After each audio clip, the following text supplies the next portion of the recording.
हमारे आज स्टूडियो में एक बहुत ही खूबसूरत गेस्ट जो है हमारे साथ मौजूद हैं। जी हाँ नाज़रीन, मैं बात कर रही हूँ जिया मलिक की। मॉडल भी हैं और नेशनली और इंटरनेशनली बहुत ज़्यादा जो मॉडलिंग है इन्होंने की है और आज हमें स्टूडियो में ज्वाइन किया है। Jiya, welcome to the show. Welcome. कैसे हैं आप? मैं ठीक हूँ। जिया, आप कैसी हैं? मैं बिल्कुल ठीक। जी, सबसे पहले तो ये बता दें कि मॉडलिंग, आप माशाल्लाह से इतनी अच्छी मॉडल हैं और करियर का कैसे सोचा? बचपन से आपको शौक था या कहीं पे यूनिवर्सिटी लेवल पे या स्कूल लेवल पर आपको ये हुआ कि मुझे मॉडल बनना है? बहुत पैशनेट थी आप इस चीज़ को लेकर? नहीं, मैं बचपन से बहुत पैशनेट थी। मतलब जब टीवी पे देखती थी रैम शोज़ और मॉडल्स को चलते हुए, ये वो, तो मेरा एक ड्रीम था कि एक दिन मैं भी जो है रैम वॉक करूँ। मतलब मुझे जो था क्रेज़ ज़्यादा जो था वो रैम का था। तो इसलिए ये ड्रीम ले के बड़ी हुई और ये हुआ कि सक्सेस हो गया। थोड़ा मुश्किल था लेकिन हुआ। मुश्किल के बाद ही आसानी। अच्छा जी, फैमिली ने कितना सपोर्ट किया आपके इस डिसीजन को? इन स्टार्टिंग अगर मैं बोलूँ तो हर फैमिली को थोड़ा सा इस फील्ड के बारे में लेके जो है वो बहुत इनसिक्योरिटीज़ हैं। बिकॉज कि एक लड़की जब घर से निकल के अकेली ट्रैवल करके कोई काम करेगी तो डेफिनेटली उसके माँ बाप बहन भाइयों को थोड़ा सा इफेक्ट होता है, और जैसे आजकल का हमारा माशरा तो डेफिनेटली। लेकिन इन दी टाइम जब आप सेटल होते हो तो आई गेस फिर आपके सब साथ होते हैं, और मेरे भी सब फैमिली, मेरे अम्मी अब्बू सब ने मेरा बहुत साथ दिया फिर। ग्रेट। अच्छा जिया, ये शेयर करें हमारे साथ कि जब आपकी पहली वॉक थी वो कैसी रही? बहुत बुरी थी। मतलब आप सोचो, इतनी लाइटिंग, इतने कैमराज और इन सबको फेस करना डेफिनेटली मुश्किल है। जो लोग समझते हैं मॉडलिंग जो है वो जस्ट अ सिंपल जॉब, आप जाएंगे कैमरे के सामने 2-3 पोजेस देंगे और बस, और कुछ नहीं, ऐसा नहीं है। जब आप आते हैं इतनी लाइट, इतने लोग, इतना कैमरा, सब कुछ, उसका बहुत प्रेशर होता है आप पे। मुझ पे भी था। मेरी पहली वॉक जो थी वो बहुत थोड़ी मुश्किल थी। PFDC था मेरा पहला, लेकिन वक्त ब वक्त जैसे आप करते रहते हो काम और एक्सपीरियंस लेते रहते हो तो वो चीज़ें अच्छी होती जाती हैं। बिल्कुल, इम्प्रूवमेंट भी आती है इंसान में। और माशाल्लाह आप इतनी प्यारी भी हैं, इतनी अच्छी हाइट है आपकी माशाल्लाह से। अच्छा जी, अब पहला जो है आपने जिस तरह वॉक की, तो पहला डिज़ाइनर कौन था आपका, मतलब जिसका आपने जोड़ा पहनकर वॉक की थी? इन अ फैशन शो हमारे पास एक डिज़ाइनर्स की लिस्ट होती है जिसमें हमारे ऑलमोस्ट 6 to 7 डिज़ाइनर्स होते हैं। तो काफ़ी डिज़ाइनर्स की वॉक की थी मैंने, लेकिन जो मेरे लिए स्पेशल था, PFDC मैंने फ़र्स्ट कामयार रोकनी के कपड़े जब पहने थे तो वो मेरे लिए बहुत एक अच्छा मोमेंट था, क्योंकि उन्होंने मुझे बहुत सपोर्ट किया था। क्योंकि नई लड़की जब आप जाते हो तो काफ़ी लोगों को डर भी होता है कैसी वॉक करेगी, रैम्प पे पता नहीं क्या करेगी, लेकिन उन्होंने मुझ पे ट्रस्ट किया। उन्होंने अपना ड्रेस मुझे दिया और उन्होंने कहा Jiya you are amazing height, you are amazing looks, तुम कर सकती हो, तुम करो। तो उन्होंने मुझे बड़ा सपोर्ट किया, तो आई एम अप्रिशिएटेड। ठीक है जी, चैलेंजिंग पार्ट कौन सा है मॉडलिंग में? कितने चैलेंजेस आए लाइफ में इस फील्ड के अंदर, और फिर आपने उनको किस तरह से डील किया, और फिर किस तरह से आप पॉजिटिव रहीं और अपने करियर को जो है माशाल्लाह से आगे कंटिन्यू किया? यार हर फील्ड में आई गेस बहुत चैलेंजिंग होते हैं, ठीक है। इज़ मैं इसको मॉडलिंग में नहीं लूँगी, हर करियर, हर काम में आपको जो है मुश्किलें आती हैं। तो मेरे काम में, हमारे काम में भी है, बहुत सारी हैं चीज़ें, बल्कि अब तो थोड़ा आसान है आई गेस। सोशल मीडिया ने इतना हाइप कर दिया है हर चीज़ को कि अब घर बैठे हुए आप हर चीज़ के बारे में सर्च आउट कर सकते हैं। बट आई गेस के पहले 5-6 साल पहले अगर हमने जब स्टार्ट किया था तो उस टाइम कुछ इतना ज़्यादा चीज़ें हम लोगों को देखने को नहीं मिलती थी। जब मैंने स्टार्ट किया था मुझे नहीं पता था मेकअप आर्टिस्ट क्या है, मॉडल्स जो हैं वो कौन कौन सी हैं, डिज़ाइनर्स क्या होते हैं, मतलब कैसे काम होता है, क्या पोजेज़ होते हैं।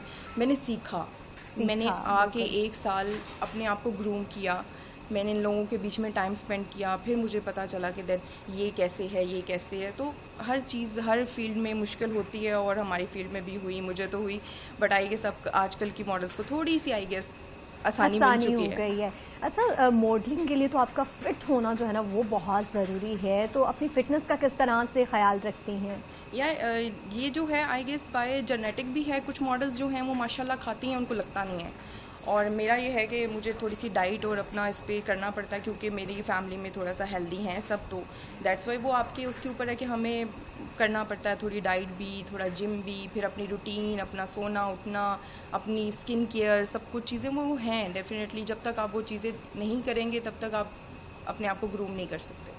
अच्छा जी हाँ, हमारे जो सुनने में ये आ रहा है कि मारिया भी का कहना है कि जो 80% मॉडल्स हैं वो ट्रांसजेंडर्स हैं, आप इस बात से अग्री करती हैं? नहीं, मॉडल्स एक स्पेसिफिक उनका ये कहना नहीं है कि मॉडल्स ही हैं। हमारी फील्ड में देखें फैशन डिजाइनर्स भी हाँ, हैं ना, फैशन डिजाइनर्स आप ऑल ओवर बात करो तो हमारी फील्ड में ये है कि कुछ कंफर्ट जोन देने के लिए मॉडल्स को, ठीक है, कुछ लड़के कुछ इस तरह से पर्सनालिटी आउट हुए हैं कि ओके हम लड़कियों को एक कंफर्ट जोन दें, उस चक्कर में कुछ में भी शायद इस तरीके से हो चुके हैं जिनको जो है फिर क्रिटिसाइज किया जा रहा है। बट हम उस पर ये है कि डिबेट इतनी लंबी नहीं कर सकते क्योंकि हर किसी की अपनी पर्सनल एक लाइफ भी है, पर्सनल चॉइस। बट मारिया भी का कहना था कि फैशन इंडस्ट्री में फैशन डिजाइनर्स जो हैं ऑलमोस्ट 80% जो हैं वो ट्रांसजेंडर हैं। बहरहाल आप उनके साथ काम भी करते हैं, इस इंडस्ट्री में भी हैं, तो बस इस वजह से जानना चाह रहे थे कि क्या इसमें रियलिटी है या उसमें हम ये कहेंगे कि एक डिज़ाइनर्स को आप ना कहें, उसमें ऑल ओवर हर हम मॉडल्स भी हैं, उसमें मेकअप आर्टिस्ट भी हैं, उसमें कोऑर्डिनेटर्स भी हैं, उसमें डिज़ाइनर्स भी हैं, तो हर फील्ड में कोई ना कोई आपको मिलेगा, कोई ना कोई। ठीक है, और उनका भी एक तरह से जो है फाइनेंशियली वो स्ट्रांग भी है, इंडिपेंडेंट भी हैं और काम भी कर रहे हैं, मुल्क के लिए भी खदमात सर अंजाम दे रहे हैं यकीनन। अच्छा जी हाँ, मुझे ये बताएं कि मॉडलिंग के अलावा और क्या क्या हॉबीज़ हैं आपकी? यार मॉडलिंग के अलावा जो है ज़्यादा कुछ ख़ास नहीं है क्योंकि मेरी एक फैमिली है तो मुझे उसको भी टाइम देना पड़ता है। तो फैमिली और उसके बाद काम, और डेफिनेटली जब आप फ्री हैं तो अपनी फ्रेंड्स के साथ गेट टुगेदर्स होती हैं, शॉपिंग होती है, या फिर मुझे डांसिंग का थोड़ा सा शौक है तो घर पे थोड़ा बहुत वो होता रहता है। सही, तो डांस भी अच्छा करती हैं आप? नहीं, अच्छा है कि बुरा ये नहीं बता, लेकिन कर लेती हूँ, मतलब एंजॉय करती है ना, ये चीज़ मैटर करती है कि आप कितना फ्रीली इंजॉय कर रहे हैं उसको, मज़ा ले रहे हैं, इंजॉयमेंट हो रही है और आपका मूड भी बहुत अच्छा हो जाता है। मूड पे बात करें तो अगर आपका मूड खराब हो तो फिर उस सिचुएशन में क्या करती हैं आप? गाने सुन रही होती हैं, डांस कर रही होती हैं, या और कोई चीज़? नहीं, जब मेरा मूड बहुत ऑफ होता है तो मेरे पास दो चीज़ें होती हैं। मैं अपनी गाड़ी निकालती हूँ, उस पर अच्छा सा म्यूज़िक लगाती हूँ और मैं किसी लॉन्ग ड्राइव पे निकल जाती हूँ, या मैं घर पे बैठ के कोई गाने लगा के और उस पर कोई डांस शांस कर लेती हूँ अपना मूड को खुद हैप्पी करने की। और सबसे मेरी बेस्ट चीज़ ये है कि जब मेरा मूड ख़राब होता है तो मैं कुकिंग करती हूँ, मैं खाना बनाती हूँ। ग्रेट, तो कुक भी बहुत अच्छी हैं मॉडल के साथ साथ। कुकिंग में अच्छी करती हूँ क्योंकि मेरी फैमिली में सब कहते हैं कि मैं अच्छा खाना बनाती हूँ। Okay, great. अच्छा, अपकमिंग प्रोजेक्ट्स की अगर बात की जाए तो अभी क्या प्रोजेक्ट्स आने वाले हैं, ज़रा नाज़रीन को भी बताएं। हम भी आपको देखने के लिए जो है बेताब है जिस पे आप वॉक करें।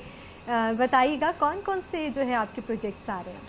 अभी रिसेंटली जो है BCW आने वाला है इन दिसंबर, तो मुझे उसका बहुत बेसब्री से इंतज़ार होता है because I love ramp walk. So अभी दिसंबर में हमारा BCW होने लगा और देन फिर हम आप लोग सब नाजरीन उसको आई गेस फरवरी मार्च में ही आप उनको लाइव हम TV पे देखेंगे। ओके, ग्रेट, ज़रूर देखेंगे हम जिया आपको वॉक करते हुए। इसके अलावा जिया, बहुत सी लड़कियां हैं जो इस फील्ड में आना चाह रही हैं और करियर बनाना चाह रही हैं, उनको क्या मैसेज देंगी, उनको क्या टिप्स देंगी कि जिसको वो फॉलो करते हुए एक अच्छी मॉडल बन सकती हैं? यार मेरे ख्याल से जो हमारी फील्ड है इसमें अब मैं वही बात है कि सोशल मीडिया इतना हाई हो चुका है कि जो लड़कियां मॉडल बनना चाहती हैं आई गेस वो वहीं से इतना एक्सपीरियंस लेके आती हैं कि अब काफ़ी लड़कियों को नॉलेज होता है, जैसे हमें नहीं था पहले, लेकिन जब वो आती हैं शूट पे आती हैं तो उनको हर चीज़ का पता होता है कि मेकअप किस तरह का है, हमें क्या पोजेस देने हैं, क्योंकि वो सीख चुकी होती हैं आई गेस सब कुछ। तो मुझे बस ये थोड़ा सा होता है लड़कियों के, जब आप आएँ तो आप अपनी सीनियर्स के भी थोड़ी सी रिस्पेक्ट पे रखें और अपने आप को जो है कॉन्फिडेंट रखें। लेकिन कुछ लड़कियां हैं, अब नई लड़कियां जो आ रही हैं वो माशाल्लाह से आके बस ये समझती हैं हमें सब आता है, हमें बताने की ज़रूरत नहीं। तो ऐसा नहीं है, सीखने से ही आप सीखते हो। बिल्कुल, चीज़ें सीखने से आती हैं, कॉन्फिडेंस होना ज़रूरी है, लेकिन रिस्पेक्ट का जो एलिमेंट है उसको नहीं छोड़ना चाहिए, हमेशा अपनी सीनियर की जो है वो रिस्पेक्ट भी करनी चाहिए। अच्छा जी हाँ, लाइफ में बहुत से लोग आपको क्रिटिसाइज़ करने के लिए हर वक्त तैयार रहते हैं, तो आप पे भी क्रिटिसिज्म किया होगा यकीनन किसी ने, तो अगर कभी किसी ने क्रिटिसाइज़ किया है आपको तो फिर उस सिचुएशन से किस तरह डील करती हैं आप? मैं जब इस फील्ड में आई थी तो मुझे किसी चीज़ पे क्रिटिसाइज़ इतना नहीं किया गया था। मेरी हाइट अच्छी थी जिसने मुझे बहुत प्लस पॉइंट दिए हर चीज़ में, रैम पे भी और शूट्स पे भी। मेरी जब मैं आई थी आई गेस मेरी हाइट की लड़कियाँ बहुत कम थी, अब तो माशाल्लाह काफ़ी हैं। मुझे सिर्फ एक चीज़ पे थोड़ा सा किया गया था, लोगों ने जब स्टार्ट में किया था कि ये इसका तो टैन कलर है, डार्क कलर है, काली है, तो ये क्या करेगी, इसने क्या करना है। इवन के आपकी कुछ फैमिली मेम्बर्स, आपके दोस्त, आपके रिलेटिव्स जो होते हैं, और उसके बाद इस फील्ड में कुछ लोग ऐसे थे जिन्होंने ये बोला था बट अल्लाह जिसको कहते हैं ना नवाजे, तो उसको कौन कुछ कर सकता है। और जिया, टैन कलर तो बहुत ज़्यादा खूबसूरत कलर है, हमें इस चीज़ को भी प्रमोट करना है अपने फैशन के थ्रू, अपनी इंडस्ट्री के थ्रू, कि ये एक खूबसूरत रंग है। बाहर के लोग जो हैं वो तो इस चीज़ को बहुत ज़्यादा पसंद कर रहे होते हैं कि टैन कलर की लड़कियां जो हैं वो बहुत ज़्यादा अट्रैक्टिव होती हैं। यकीनन ऐसा ही है, और हमें भी इस चीज़ को प्रमोट करना चाहिए ना। लास्ट डेज में ऐसे ही जो है शूट्स वगैरह हुए जिसमें मॉडल्स को बाकायदा टैन किया गया। बिल्कुल नहीं, अब करते हैं। हाँ, अब मैं बहुत खुश हूँ कि काफ़ी डिज़ाइनर्स ऐसे हैं और हमारे कुछ ब्रांड्स ऐसे हैं जो खुद लॉन्च करते हैं ऐसी लड़कियों के जिनके कलर टैन हैं, डार्क हैं, और उनकी ब्यूटी एक अलग आती है। लेकिन जब मैं पहले की बात शायद मैं भी कर रही हूँ कि 5, 6, 7 साल पहले जो है इस चीज़ को नहीं किया जाता था। प्रॉब्लम्स भी थी लड़कियों को, बहुत ज़्यादा ये सुनना पड़ता कि तुम काली हो। अगर मैं अपना एक्सपीरियंस शेयर करूँ तो मेरे जो अपने इंस्टीट्यूट में जहाँ पे मैं स्टडी करी थी, वहाँ 2 लड़कियाँ ऐसी थी जिनका कलर बहुत ज़्यादा डार्क था। And Jiya, can you believe, वो इतनी खूबसूरत लगती थी कि दिल चाहता था कि आप उनको बैठकर देखती रहें। इतनी अट्रैक्शन, इतनी खूबसूरती।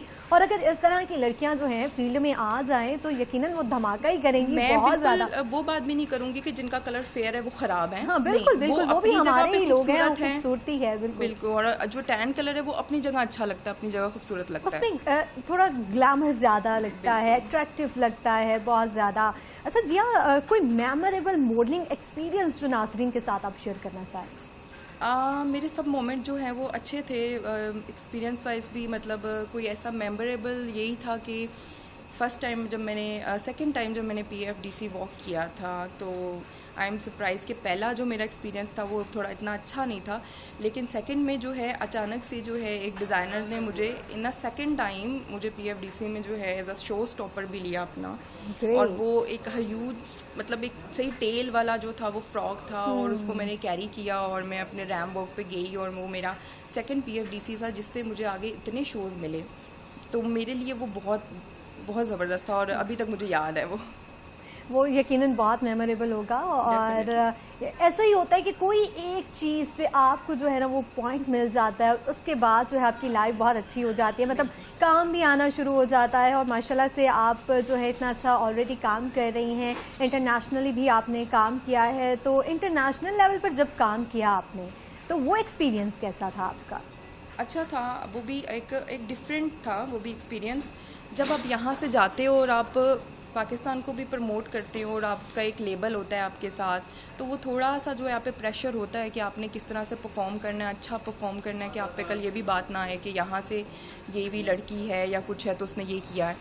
बट बस इसी चीज़ का थोड़ा सा प्रेशर होता है, अदरवाइज़ तो आपने इतना एक्सपीरियंस किया होता है कि किसी और चीज़ की तो आपको वो डर नहीं होता कि आपने क्या करना है।